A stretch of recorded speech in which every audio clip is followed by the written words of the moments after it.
দেখো আজকে camera focus হবে একদম হার্টের উপরে, ঠিক আছে? বৃষ্টি বিলাস বা রেন এনজয়মেন্ট। বর্ষাকাল দেখে হচ্ছে একদিন বৃষ্টি পড়তে দেখে আমি এরকম রেন এনজয়মেন্টের উপরে ক্লাস নিয়েছিলাম। তারপরে মনে হলো যে ক্লাস ঠিক না, মানে ওইটা গল্প বলেছিলাম। আবার মনে হলো যে এই যে তুমি না থাকলে বৃষ্টিতে এত প্রেম সৃষ্টি হতো না, এটা কিন্তু সেদিনের ক্লাসের টপিক ছিল। আমার আজকের কথা আবারও যে তুমি না থাকলে বৃষ্টিতে এত প্রেম সৃষ্টি হতো না। সেদিন কার কথা বলেছিলাম? সান্দ্রতা না থাকলে কিন্তু প্রেম করা আমাদের একদম একদম কি হয়ে যেত? বন্ধ হয়ে যেত। কারণ বৃষ্টির ফোঁটাগুলো পড়তো এক একটা 396 মিটার পার সেকেন্ড বেগে, যদি 8 কিলোমিটার উঁচুতে বৃষ্টির ফোঁটা থাকে, স্বাভাবিক যে বৃষ্টির ফোঁটাগুলো। আর সান্দ্রতা থাকার কারণে সেটা 30 মিটার পার সেকেন্ড বেগে পড়ে, এটা গত দিনে দেখেছিলাম। কিন্তু আজকে এই সান্দ্রতা বা ফিজিক্সের ওই সব ব্যাপার নিয়ে যাব না। তুমি না থাকলে বৃষ্টিতে এত প্রেম সৃষ্টি হতো না। কে না থাকলে ভাই? আচ্ছা তুমি একটা ছেলে মানুষ, তোমার যদি ওইরকম কাউন্টার পার্টনার না থাকে তাহলে পরে ওইরকম প্রেম করার কথা মাথায় আসবে? আসবে না। তাহলে পরে থাকতে হবে কেউ। অথবা তুমি একটা মেয়ে হইলে তোমার জন্য কি থাকতে হবে? ইমন, রিমন, সুমন, কেউ না কেউ তো থাকতে হবে। তাহলে পরে এই যে তুমি না থাকলে বৃষ্টিতে এত প্রেম সৃষ্টি হতো না, এ ব্যাপারে আমরা দেখব। আগে যে বৃষ্টি বিলাস নামে লেকচার দিয়েছিলাম, লেকচার 1, আজকে হচ্ছে লেকচার 2। এখানে আসো দেখি আমরা কতটা মজা করতে পারি।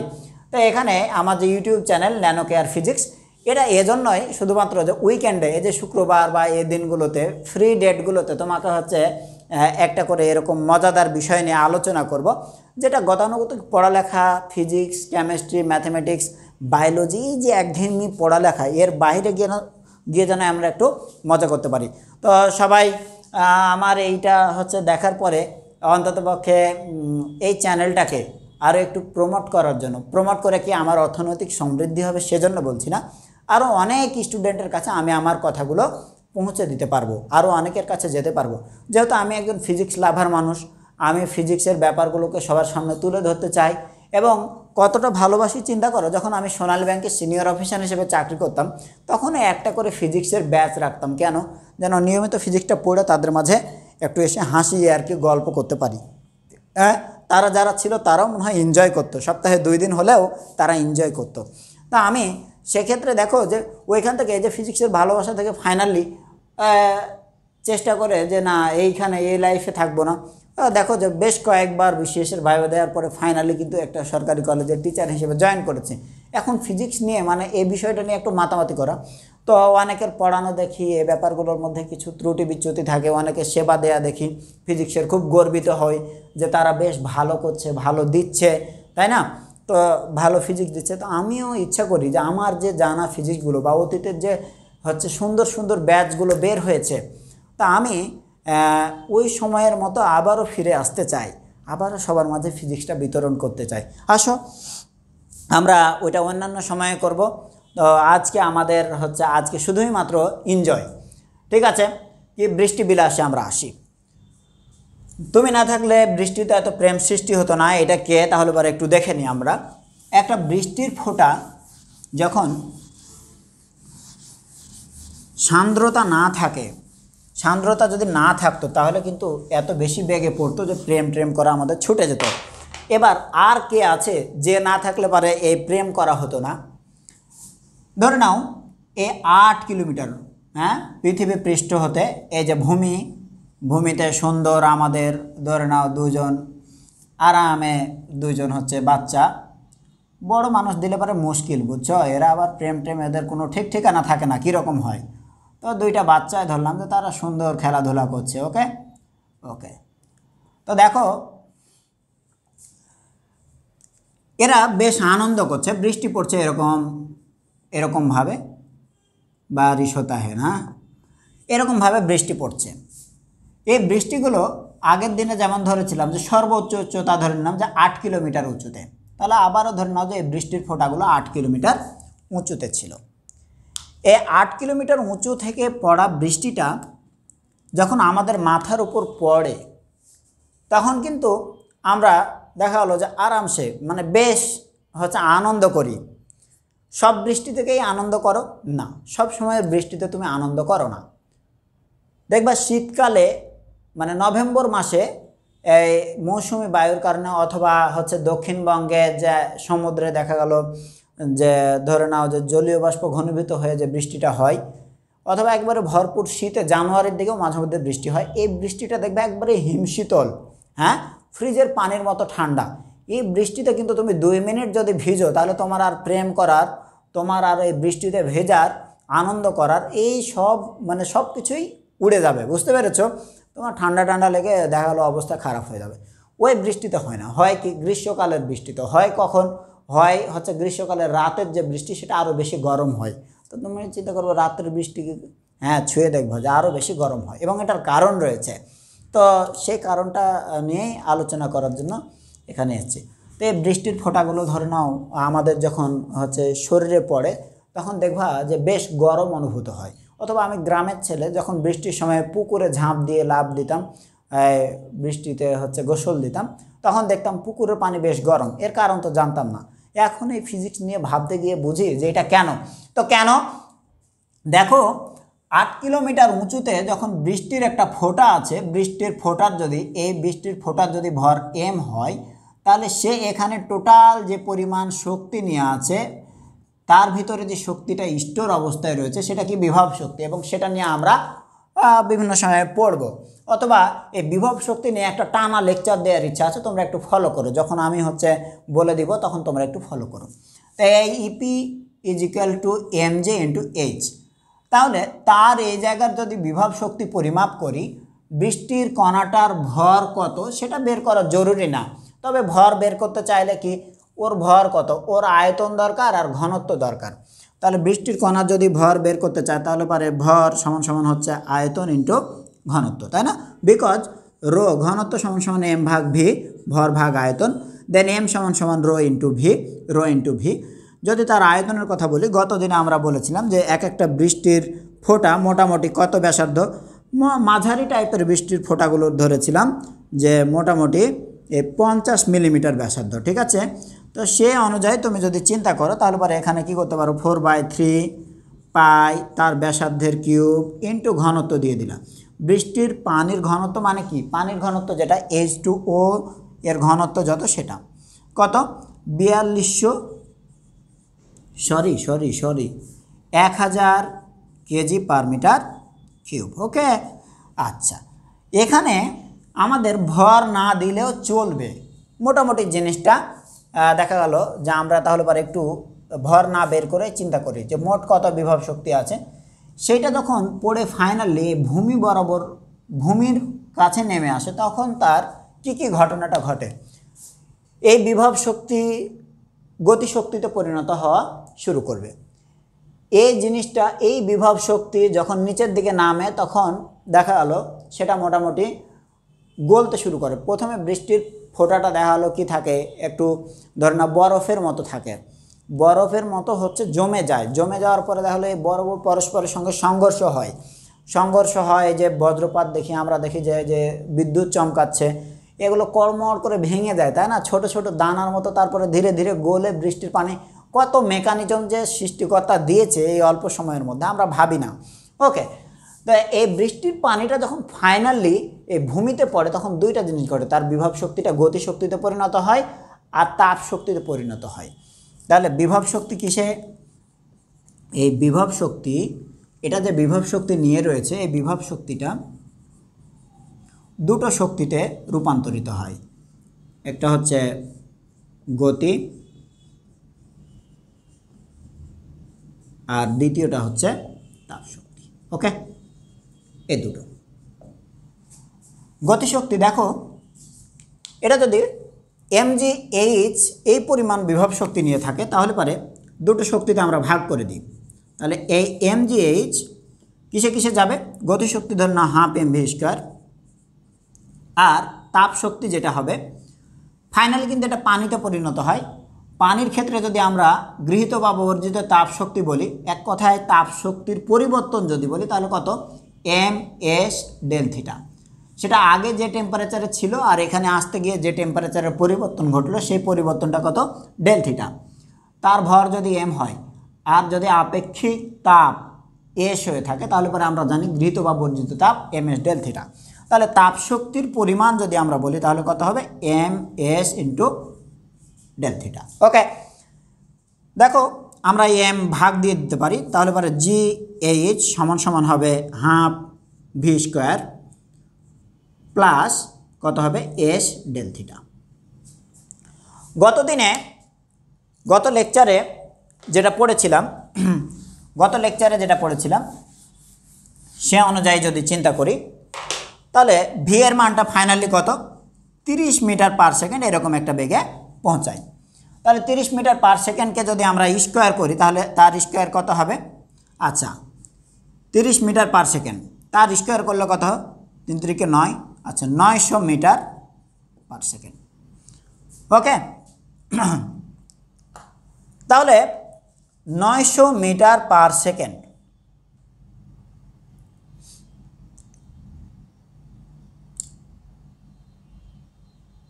আচ্ছা এককের কথা ভুল হয়ে গেছে, এখানে হবে metre square per second square. এই তো দেখো, এবার তুমি যদি চিন্তা করো তারপরে জিনিসটা ফাইনালি যেটা দাঁড়ায় এটা 900 ইন্টু হাফ, তার মানে কত হবে 450। এই মোটামুটি 450 বাদ যাবে, তাহলে পরে তো আমার এখানে কত পরিমাণ বিভব শক্তি নিয়ে ছিল সেটা আমাকে জানতে হবে, তাই না? সেটা আমাকে জানতে হবে। তো এইটাকে তুমি যদি ইগনোর করো, যদি মনে করো যে না এই এত পরিমাণ যে গতিশক্তির জন্য বাদ যাচ্ছে সেটাকে তুমি যদি ইগনোর করে দাও তাহলে পরে আর চিন্তা করো যে পুরো বিভব শক্তিটাই আসলে তাপ শক্তিতে রূপান্তরিত হচ্ছে, তাহলে কত পেতা GH সমান সমান এস ডেল থিটা। GH সমান সমান এস ডেল থিটা হলে ডেল থিটা সমান সমান পাবা GH ভাগ এস। তাহলে GH বলতে G এর মান 10, H এর মানটা 8 কিলোমিটার উপরে ধরে নিলে 8000, যদি এস এর মানটা 4200 বসাই তাহলে পারে ফাইনালি দেখো 42 দিয়ে আমরা যদি 80কে ভাগ করি কাছাকাছি তাহলে 100, ওকে 10 21 19, আচ্ছা এটা একটু ভাগ দিয়ে দেখো, এটা প্রায় তাহলে 20 ডিগ্রির মতো হবে, কাছাকাছি 20 ডিগ্রি বা 19 ডিগ্রি সেলসিয়াস এরকম হবে। বুঝতে পেরেছ নিশ্চয়? কেলভিনে বলো আর ডিগ্রি সেলসিয়াসে বলো, জাস্ট এটা ডেল থিটা বের করেছি, ঠিক আছে? তাহলে পরে যদি ডিফারেন্স হয় তাহলে পরে 19 কেলভিনেও একই হবে। যেটা বলতে চেয়েছি দেখো, তাহলে তাপমাত্রার ডিফারেন্স তুমি যদি এই গতি শক্তিতে পরিণত হচ্ছে এটাকে ইগনোর করো, পুরো বিভব শক্তি তাপ শক্তিতে পরিণত হচ্ছে এটা বললে পারে সেটা কীরকম হবে, এই মোটামুটি 19 ডিগ্রি সেলসিয়াস বা 19 কেলভিন তাপমাত্রার পরিবর্তন হবে। তার মানে এখানে বৃষ্টির ফোঁটাটা দেখো যে বরফ থেকে বা বরফ অবস্থা বা 0 ডিগ্রি সেলসিয়াসের অবস্থা থেকে ধরে নাও যে পড়া শুরু হলো, জাস্ট পানিতে পরিণত হয়েছে 0 ডিগ্রি সেলসিয়াস তাপমাত্রার ঠান্ডা পানি, এরকম অবস্থা থেকে ধরো ভূমিতে পড়লো, ভূমিতে পড়তে পড়তে দেখা হলো যে সেই বৃষ্টির ফোঁটার টেম্পারেচার 19 ডিগ্রি সেলসিয়াস হয়েছে, তাহলে তখন জিনিসটাকে একটু উষ্ণ মনে হবে। বুঝতে পেরেছো কিনা? তখন জিনিসটা কিছুটা উষ্ণ মনে হবে, কিন্তু দেখবা যে পরিবেশের টেম্পারেচারটা সাধারণত যদি 19 ডিগ্রি সেলসিয়াস হয় তাহলে যেরকম থাকার কথা বৃষ্টির পানিটা তার চেয়েও একটু বেশি উষ্ণ হয়। তাহলে কি ফ্যাক্টর হিসেবে কাজ করে দেখো, এখানকার কিন্তু একটা শক্তি গতিশক্তি হিসেবে চলে যাবে, ওইটাকে ইগনোর করলে 19 ডিগ্রি, কিন্তু বৃষ্টির পানিটা তার চেয়েও যেন একটু গরম মনে হয়। Why that so? এটা হচ্ছে আমাদের কথা, কেন এরকমই ঘটে? এর কারণ হচ্ছে যে যখন তুমি চিন্তা করো, এটা কিন্তু একটা আমি গ্রীষ্মকালের কথা বলছি, বৈশাখ মাস জ্যৈষ্ঠ মাস এই সময়গুলো যে বৃষ্টি হয় সেগুলোর কথা বলছি। যদি এই সময়টা একটা সানি ডে হয়, মানে রৌদ্রোজ্জ্বল যে একটা দিন, তখন সূর্য থেকে ধরে নাও যে এই আলোক রশ্মি বা তাপ আমাদের পৃথিবী পৃষ্ঠে আসে। আবার এটা কিন্তু দিন শেষে সাধারণত রেডিয়েট করে বা দিনের বিভিন্ন সময়ে রেডিয়েট করতে পারে। যখন দেখবা যে ঘন কালো হয়ে মেঘে ঘিরে যায়, তাই না? এরকমভাবে ঘন কালো হয়ে মেঘে ঘিরে যায়। যখন ঘন কালো মেঘে ঘিরে যায় তখন এই যে দেখো যে পৃথিবী পৃষ্ঠ থেকে যে নিঃসরিত তাপ, এই তাপটা গিয়ে কিন্তু এই মেঘের বলয়গুলোতে, মেঘের এই যে ইয়াগুলোতে আটকে যায়, যেতে পারে না। এই রেডিয়েশনের কিন্তু ব্যাপক মানে তাপমাত্রা কিন্তু ব্যাপক পরিবর্তন নিয়ে আসে।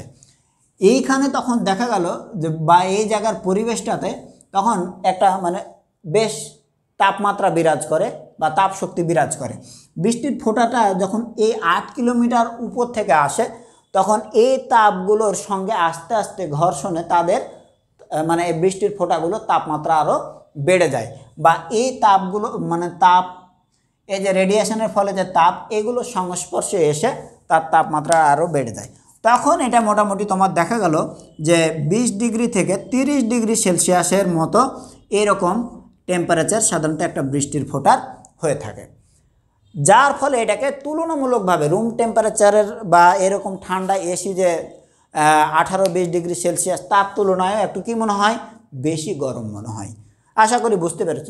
তাহলে দুটো জিনিস এর জন্য দায়ী। এক হলো শক্তির নিত্যতা সূত্র, এক হলো শক্তির নিত্যতা সূত্র, অর্থাৎ শক্তির কোনো ক্ষয় হয় না। উপরে যে বিভব শক্তি নিয়েছিল সেটা গতিশক্তি এবং তাপ শক্তিতে পরিণত হয়। আমরা যদি গতিশক্তিকে ইগনোর করি তাহলে পরে পুরো বিভব শক্তি তাপ শক্তিতে রূপান্তরিত হয়, সেটা পেলাম। যার কারণে টেম্পারেচারটা 19 ডিগ্রি সেলসিয়াস বা 19 কেলভিন বেড়ে যাবে। সঙ্গে এই যে সূর্যের তাপ যেদিন থাকে বা সূর্য থেকে সরাসরি যেদিন হচ্ছে আলো এসে পৃথিবী পৃষ্ঠে সহজেই পড়তে পারে, সেই সময়গুলোতে দেখা গেল যে পরিবেশটা কি থাকে, একটু গরম থাকে এবং সে তাপগুলো একসময় কি হয়, এই রেডিয়েশনের মাধ্যমে আবার পৃথিবী থেকে ফিরে যায়।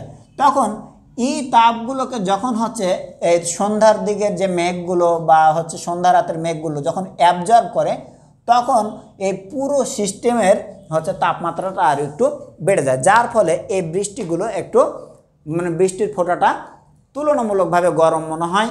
আমাদের গায়ে যখন পড়ে তখন বাচ্চারা মোটামুটি খেলে একটু আরাম পায় বৃষ্টির ফোঁটায়। তারপরে ধরে নাও যে এতে যারা হচ্ছে সিনেমা জগতে এই সেই তাদের মনে হয় আলাদা করে প্রাকৃতিক বৃষ্টি আর দরকার পড়ে না, না সব কৃত্রিম বৃষ্টি। তা এর বাইরেও তুমি যদি চিন্তা করো তাহলে পরে আমরা যে বৃষ্টির পানিগুলো ছুঁয়ে যে মজা পাই, একটু উষ্ণ লাগে, এর কারণটা কিন্তু সেটা। আর যদি এটা না হতো, এরকম যদি না হয়ে চিন্তা করো যে সূর্যের আলো পড়ার সুযোগ পাচ্ছে না, সূর্যের আলো পড়ার সুযোগ পাচ্ছে না, শীতকাল, হ্যাঁ, চতুর্দিক দেখালো কুয়াশায় ঘিরে থাকে, তারপরে উপরে ধরে নাও কিলোমিটারকে কিলোমিটার একবারে বলতে গেলে কুয়াশা, তারপরে ধূলিকণা অন্যান্য ইয়াদে এমন স্তর তৈরি হয় যে সূর্যের আলো আসে না। আবার সূর্যটা একবারে খাড়া বরাবর না থেকে এরকম পাশ দিয়ে কাত হয়ে চলাচল করে, যার ফলে রেডিয়েশনে মানে সূর্যের আলোর একটা ছোট্ট অংশ পৃথিবীতে এসে পৌঁছায়। সেই সময়টায় তুমি যদি বলো তাহলে পুরো পৃথিবীর এই জায়গাতে সিস্টেমটা এমনিতেই ঠান্ডা। অন্য দিক থেকে আবার দেখা গেল যে জলীয় বাষ্পপূর্ণ ঠান্ডা বায়ু আসলো, অন্য দিক থেকে আবার জলীয় বাষ্পপূর্ণ ঠান্ডা বায়ু আসলো, এরা তখন এক জায়গাতে হয়ে শিশিরাঙ্কে নেমে গেলে তখন যে বৃষ্টিপাতটা ঘটে, এই বৃষ্টিপাতকে গরম করার জন্য আর কেউ নাই। বুঝতে পেরেছ? এটা নিজ দিয়ে প্রবাহিত বায়ু এই বৃষ্টিপাতটাকে গরম করার জন্য না আছে সূর্যের আলো, না আছে উচ্চতা, যার ফলে এই বৃষ্টিটা হয় ঠান্ডা। আচ্ছা, এইখানে এত গ্যামজাম দেখে মেজাজ টেজাজ গরম না? কথাগুলো হয়তো বুঝতে পেরেছ। তাহলে কে না থাকলে বৃষ্টিতে এত প্রেম সৃষ্টি হতো না। দুইটা জিনিস থাকা জরুরি। এক হলো শক্তির নিত্যতা সূত্র, শক্তির নিত্যতা সূত্র, শক্তির সংরক্ষণশীলতা নীতি লিখব এটা আমরা, শক্তির সংরক্ষণশীলতা নীতি, ঠিক আছে। দুই হলো সূর্যের আলো ও বিকিরণ, পৃথিবী পৃষ্ঠ সেটা যে বিকিরণ ঘটায় সেটা, ঠিক আছে। এই দুটো জিনিস থাকার কারণেই শুধুমাত্র বৃষ্টির পানিটা একটু গরম হয়ে ওঠে। তো ঠিক আছে, সবাইকে একটু হচ্ছে প্রচলিত চিন্তার বাইরে গিয়ে একটু চিন্তা করার জন্য এসেছিলাম। সবাই হচ্ছে আমার পাশে থাকবা, আর হচ্ছে সামনের যে আরও মজার ভিডিওগুলো হচ্ছে রেডি করার। আজকে বৃষ্টিবিলাস 2 হলো। এরপরে আসলে এক্স্যাক্টলি বৃষ্টি সম্পর্কিত তোমাদের যে অঙ্কগুলো আছে, আচ্ছা এটা এখনই শেষ না করে দিই, ওকে এখনই শেষ না করে দিই। তোমরা দেখো যে এইরকম না, পাহাড়ের একটা কিন্তু অঙ্ক তোমাদের যে কোনো একটা অধ্যায়ে আছে, হয় কাজ ক্ষমতা শক্তি অথবা অন্য কোনো জায়গায় এরকমভাবে যে 200 মিটার উঁচু পাহাড়, ধর না 200 মিটার উঁচু পাহাড়, কত মিটার, তাহলে 200 মিটার উঁচু পাহাড়ে তোমার একটা ধর নাও যে 2 কেজি বরফ রয়েছে, কয় কেজি, 2 কেজি বরফ রয়েছে। হ্যাঁ, সেটা বললো যে যখন ভূমিতে পড়বে তখন টেম্পারেচারের পার্থক্য কত হবে, ডেল থিটা সমান সমান কত, ডেল থিটা সমান কত। এটা ছিল বরফ। বরফ বলতে গেলে তাহলে বরফও তো পানি নাকি, এটা বরফ মানে এটা হচ্ছে পানি। তাহলে দেখো এটা যখন নিচে পড়বে তখন তাহলে তাপমাত্রার পরিবর্তন কত ঘটবে। আমরা জানি উপরে যখন থাকবে তখন তার টোটাল কত সঞ্চিত শক্তি mgh, যখন নিচে পড়বে তখন এটা হবে ms ডেল থিটা। ঠিক আছে, হ্যাঁ, পানি যখন হয়ে গেছে তখন এই শক্তি যদি অন্য কোনো ফরম্যাটে ক্ষয় না হয়, ব্যয় না হয়, তাহলে আমরা ধরবো যে পুরো বিভব শক্তি তাপ শক্তিতে রূপান্তরিত হয়েছে। দেন m দুই পক্ষ থেকে ভাগ হয়ে যাবে, ভাগ যদি দিয়ে দিই তাহলে পরে ডেল থিটা সমান সমান gh ভাগ s। gh এর মানটা হচ্ছে 10 ধরে নিলাম রাউন্ড, g এর মান, h এর মানটা 200 মিটার আর s এর মানটা 4200। ঠিক আছে, তাহলে এখানে 2 কেজি বরফ, 5 কেজি বরফ, 10 কেজি বরফ, ডাজ নট ম্যাটার, এটা নিয়ে কোনো সমস্যা নাই। ওকে, আচ্ছা তাহলে এইখানে দেখো 2 দিয়ে যদি আমরা কাটি তাহলে 5, ফাইনালি তাহলে কতটুকু হবে, 5 ডিগ্রি সেলসিয়াস তাপমাত্রা বাড়বে বা 5 কেলভিন। এবং এটা কোনো একটা অধ্যায়ে এ বিষয়ে অঙ্কগুলো আছে, তোমরা হচ্ছে ফার্স্ট পার্ট বা সেকেন্ড পার্ট এর মধ্যে পাবে। ঠিক আছে, তো সবাইকে ধন্যবাদ জানাচ্ছি, ভালো থেকো সবাই।